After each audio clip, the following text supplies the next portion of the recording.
はよう。今日は電車の中から失礼します。こんなルンルンで朝からこんな可愛いワンピースを着てどこに行くかと言いますと、成田山の深川不動道。ここで樹里の特積みエピソード。今日はいつもより早起きをして電車でここまで移動してきたんですけど、パッて隣見たらね、人がいなくなってて、携帯だけが取り残されてたわけですよ。だからちゃんと駅員さんに届けて、この辺りぐらいから乗ってた方だと思うんですけどって言ってちゃんと伝えてきました。素直に言います。私はできるだけ徳を積んで生きようと心がけています。道に迷って声かけてきた人がいたらちゃんとその目的地まで送るし、道端で酔いつぶれてる人がいた時は水を買って横にそっと置いといたの。で、水置いたら起きたんだけど、マジで今ここどこみたいな状態だったから、この電車に乗ったらお家に帰れますよってちゃんとホームまで送ってあげたの。マジでこれって自己満だと思うけど、なんかそういうことするとすっ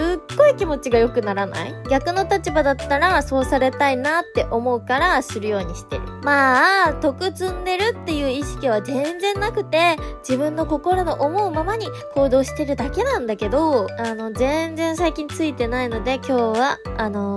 お祓いに行きました。見て、この天も味方してるってぐらい晴天。ちゃんと神社に入る前はペコってお辞儀してから手を清めに行きます。なんか結構福岡でも一人で神社巡りしたし、最近もう暇な時間があると神社巡りしてます。で、ここの不動堂っていうのがごま祈祷がすごい有名らしくて、まずごまきを買います。私はこの特別ごまきを買いました。こういう表が置いてあったから確認して巫女さんと相談して決めました。いざごま祈祷に出陣。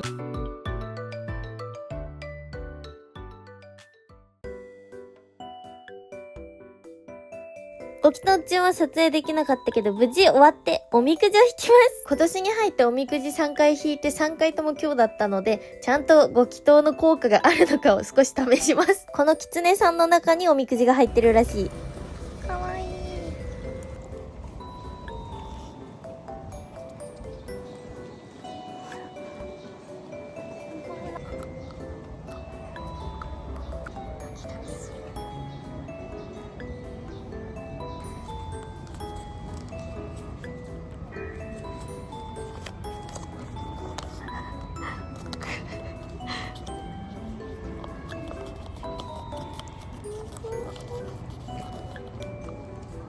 大きい。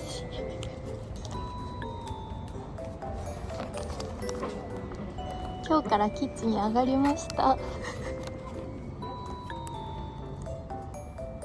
今日からキッチンに上がったということで、何か買おうかなって思って今物色してます。で、気に入ったのはこのお財布です。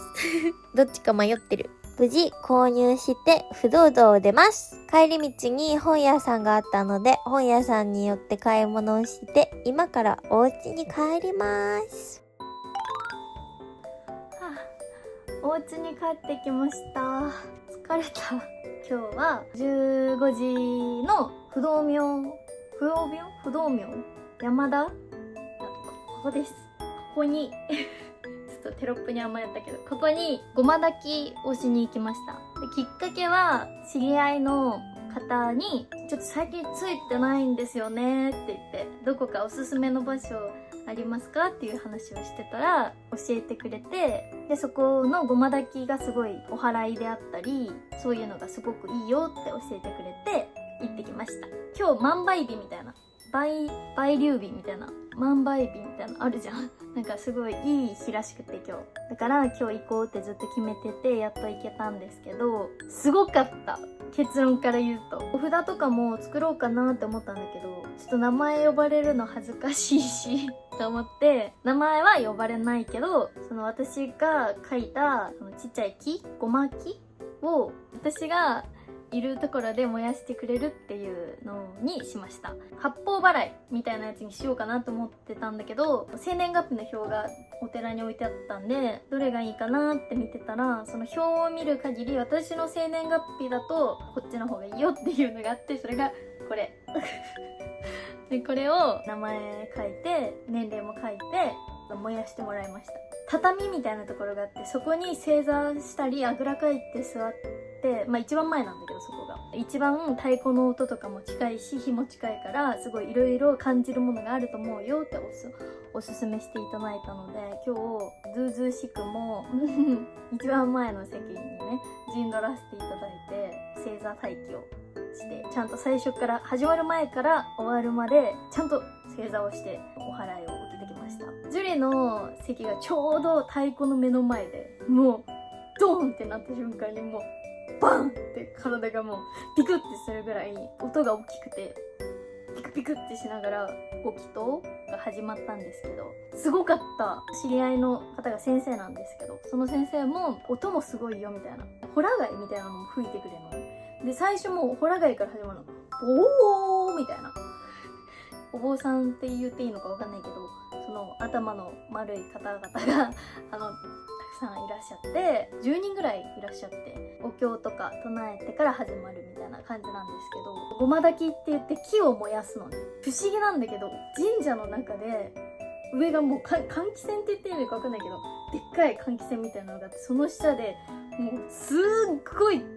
もう火事ってぐらい火をブワーって焚くの。ジュリの身長ぐらいの火がもうずっとこうやって燃え上がってる状態。例えば願いでもいいんだよね。お厄払いとかお祓いとかでもいいんだけど、例えば心願成就みたいなのとか、健康とかの意味のものも全部そこで燃やすみたいな。太鼓の音もすごいし、ホラ貝の音もすごいし、ジュリ一番前だったから目の前で音も聞こえたし、お経もなんかいろんなお経をするの。一人の人が違うお経を唱えてても、もう一人の方がなんか違うお経みたいな言ってても、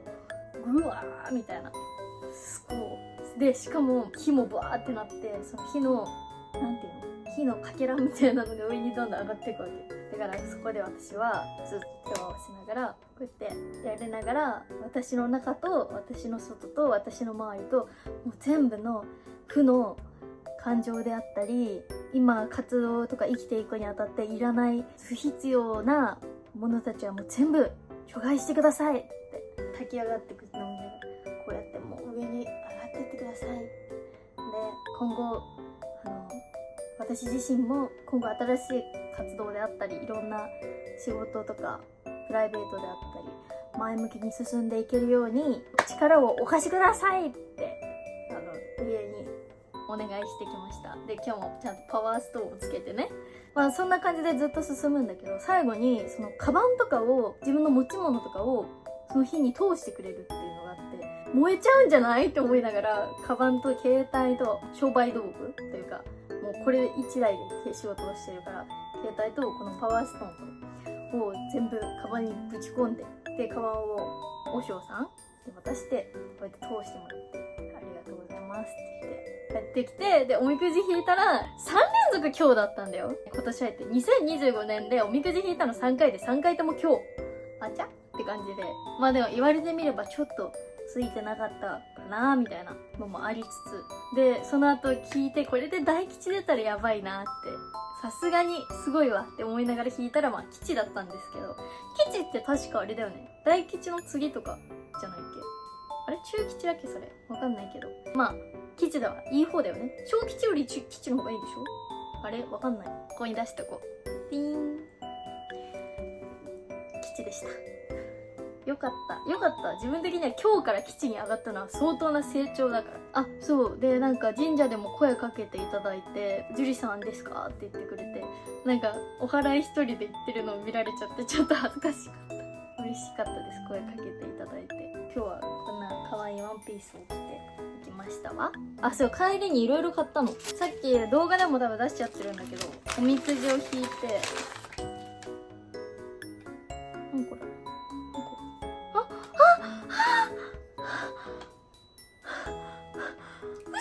ちょっと待って。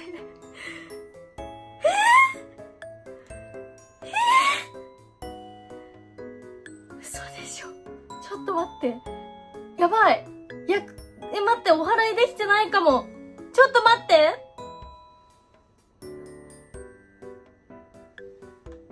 ジュリだって帰り乱暴してないよ。本買って帰ってきただけなのに。落としてもいないのに。ごめんね、キツネさん。嘘でしょ、これ絶対お家帰ってきてから飾ろうって思ってさ、この中に、これがおみくじなの、これ自体が。で、おみくじ引いて、で、吉が出ました。で、これをお家に飾ろうと思って大事に持って帰ってきたのに、なんかポロポロしてると思って、なんだろうってゴミ入れてないのにと思ったら、割れてるんですけど、やっぱ耳も欠けてるし、胴体も割れてる。ね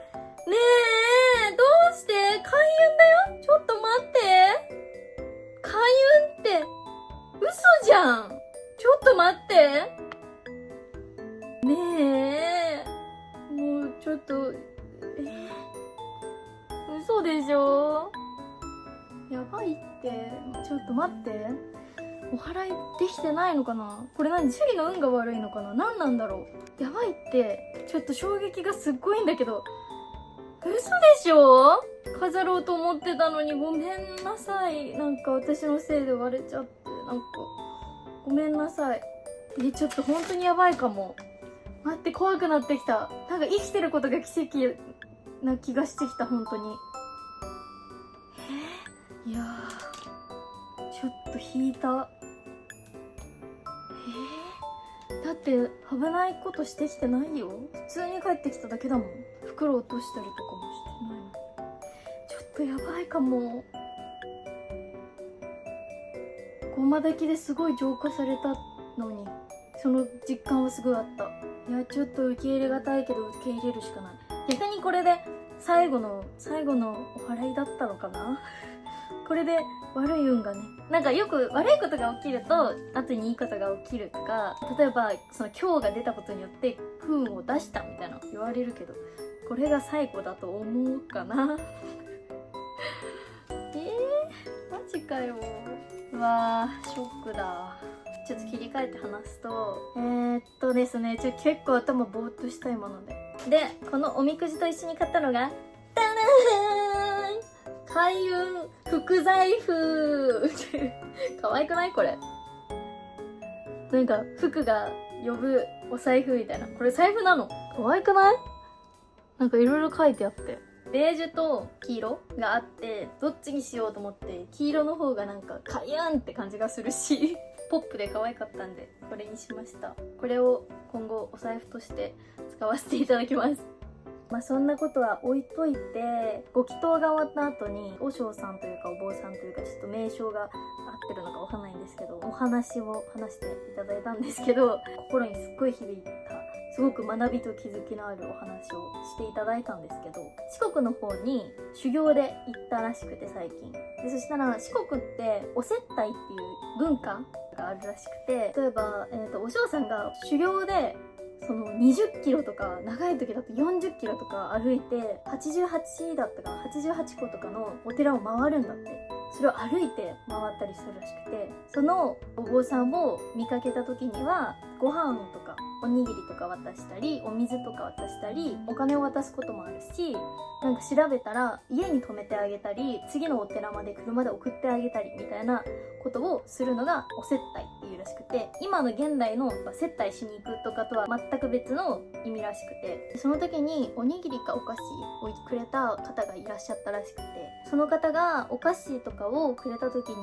おっしゃってた一言が、私の願いも託しましたみたいな。ただのお菓子のプレゼントとかではなく、私の気持ちをお坊さんに託したんで、よろしくお願いしますねみたいなことを言われたらしくて。で、そのお接待っていうのは見返りを求めることじゃなくて、マジでちょっと知識も浅いし、言葉がすごくうまく説明できないんですけど、お供えみたいな感覚と同じらしい。で、その日も20キロぐらい歩き回って汗だくで疲れ果ててたんだって。で、もう今日はここでやめとこうかなって思った瞬間があったらしくて。だけど、その瞬間に思い出したのが、お接待してくださった言葉をふと思い出したらしくて。で、その時に、僕は自分のための修行とか、自分の中の修行じゃなく、これはそうやってお接待してくださった皆さんの気持ちを背負った責任があるんだ、みたいな風に思って、その日ももっと頑張れたんだって。で、その話を聞いた時に、いや、ジュリーもそうなんだなって。お坊さんの言うお接待って、私の中で動画を見てくれてることだなって。すごく思って、その話を聞きながら頭で浮かんだのが、私を今チャンネル登録してくれてる方ももちろん、おすすめで流れてきて見てくれてる人ももちろん、普段応援してくれてる人ももちろん、その人の時間をもらってることには変わりがないなって。その熱量とか思いとかも全然違うけど、それぞれ私のことをすごい応援してくれて見てくれてる人と、ただ流れてきてあ踊ってんなぐらいの気持ちの人といっぱいいると思うけど、それって時間をいただいてることには変わりないんだよね。その人が生きてて、例えば仕事の合間だったり、お家に帰ってきてくつろいでる時間であったり、いろんな過ごし方があるけど、そんな中でその時間を割いて私のことを見てくれてるわけだから、それってその人の人生の一部になってると思う。大げさだけど、めっちゃ言葉で言うのむずいけど、まさにそのお接待でお坊さんがなった感情と同じ。こうやって見てくれてる人の私は時間をいただいてて、ただ自分の夢に向かって頑張ることだけが正解じゃないというか、みんなが私の動画見て元気になれたよとか、例えばジュリーの動画見てダンス始めてみたよとか報告をいただくんですけど、あとはお仕事頑張れたよって、みんなのいろんな気持ちを背負って活動するべきだなってすっごい思って、多分お坊さんは毎日同じお話ししてるわけでは絶対ないから、なるべくしてなってるっていうか、すっごい私の中で今後の活動っていうか、もう生き方すら変わってくるんじゃないかなっていう言葉だった。見るだけじゃなくてコメントもしてくれて、いいねもしてくれる、でこうやって長編も見てくれてるっていう人いるじゃん。そのみんなってその分だけ私に時間を割いてくれてるわけじゃん。時間と労力、それを糧に頑張れてたんだけど、もちろんありがとうって、ごめん愛してくれてありがとう、頑張れねって感情だったけど、それだけじゃないんだなって。そうやって応援してくれた人の時間と労力がかかってて、その気持ちを私に伝えてくれて、いろんな思いがあって見てくれたり応援してくれてて、ただもらったから頑張るじゃなくて責任もあるし、これをまた何かにつなげるって、バトンに渡していくっていうことが私のするべきことなんだなってすごく今日感じました。ちゃんと伝わってるのかわかんないし、言葉で今自分で喋りながら何言ってんのかわかんなくなったりするけど、今日はそれを感じた。何が言いたいかっていうと、いつもみんなは見てくれて応援してくれて見返りを求めてるわけじゃないと思うのね。今日ジュリの動画見て元気になったよとか、元気もらったよとか、いろんなコメントをしてくれてるわけじゃん。コメントをしなくても心の中で思ってくれたり、その言葉や時間を私は受け取って、また新しい動画やいろんな活動でみんなにパワーや元気を返すっていうラリーだよね。これって一種の発信する側、見てくれてる人ではなく、これってラリーなんだと思って、ある意味お坊さんの話で言うとお接待のバトンだと思うの。見てくれてることやコメントしてくれてること、応援してくれてることでバトンを授業受け取ってて、でそれをまた次の動画や今後の活動で渡し返すっていうことだなって今日思いました。私の中ですごい腑に落ちたというか、自分の活動する意味が変わったし、活動する意味の重さが桁違いに変わったってことです。すごくいい話だった。責任持って大きくならないとじゃんって。大きくなることが全てじゃないけど、応援して私に託してくれてるバトンを届けないとって思いましたっていう素敵な思いですってことで帰りに韓国語のフレーズ集を買いました。マジ韓国語喋れるようにならないと思って、英語もなんだけどさ、ちょっとずつ勉強していく。発音はね結構勉強したんだけどね、一時期もう忘れちゃったから、また勉強します今日からいや全く全然違う話なんだけど、カンドラのヘラパレス見たことある？ジェリーずっと見たいなと思ってたけど、長いからちょっと見るの諦めてたんだけど、初めて見てみたらめっちゃ泣いた。もう3シーズンを通してもう永遠に枕を濡らしながら泣きながら何回寝ただろうってぐらいには死ぬほど泣いた。気持ち的に結構疲れるし長いんだけど、すごい良かったからみんな見てみてほしい。ネタバレになっちゃうから言わないけど、3シーズンの一番最後のオチを見て、今からでも泣きそうドラマの内容を思い出して泣けるぐらい感受性豊かなんだ自分と重なって、こういう未来もあるのかなとか思ってめっちゃ泣きました。で昨日もめっちゃ泣いたんだよねってママに内容を話しながらめっちゃ泣きました感受性豊かすぎ。ということで、はい、今日は一日ごま炊きに行ってきたよ。ごま炊きに行ってきたのに帰ってきたらおみくじのお守りみたいなのが割れてたよ。ジュリはお祓いしたのに。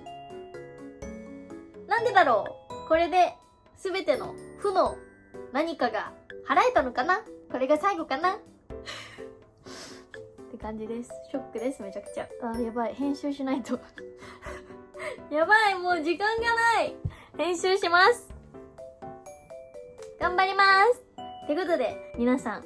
今後とも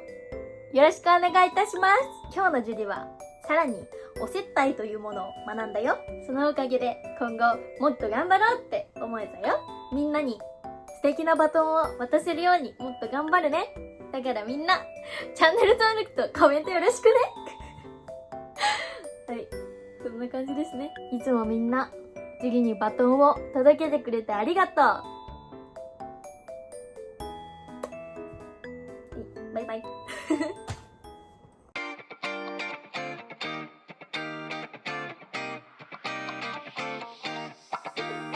There's not a single day that passes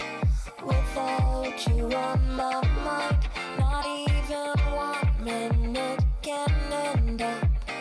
before you come around. I yearn for the days when I see your face here before me. I long for the times you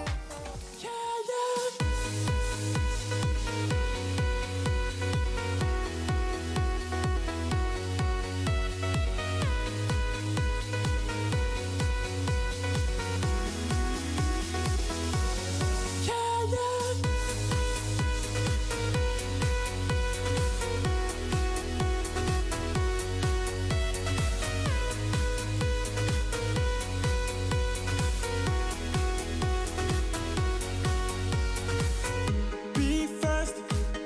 don't trust anyone. What? Don't trust, stay strong, don't go wrong. Think twice, think twice.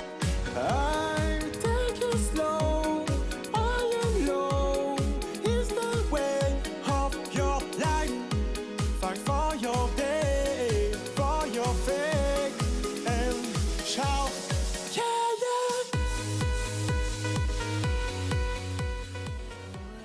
I feel so anxious 'cause 私にとってのリワードとは応援してくれるみんなの存在です。 I hear my phone until I know it all.